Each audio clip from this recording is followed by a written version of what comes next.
Comment faire gagner du pouvoir d'achat aux Français? Une question au cœur du grand débat national, à laquelle a voulu répondre l'UFC Que Choisir sous forme de 12 propositions concrètes en faveur du porte-monnaie des Français.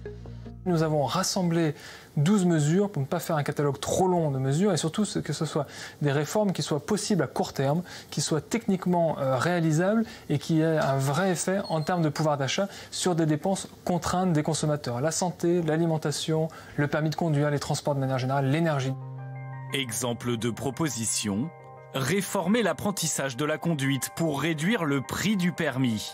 Une réforme qui, selon l'UFC Que Choisir, permettrait aux consommateurs d'économiser 365 millions d'euros par an.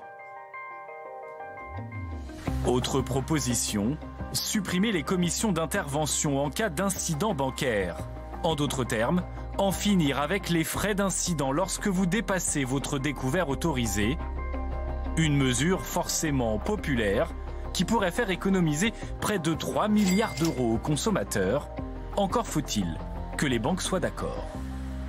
Bien entendu, en face de nous, nous allons trouver les lobbies professionnels qui vont essayer de défendre les rentes qu'elles ont pu accumuler au fil du temps. C'est pour ça qu'on a besoin de la mobilisation des consommateurs par leur adhésion au plan dans son ensemble et par la sélection des 3 mesures prioritaires, parce que c'est ce qui nous permettra, cette adhésion des consommateurs, de donner plus de poids à ces mesures dans la négociation.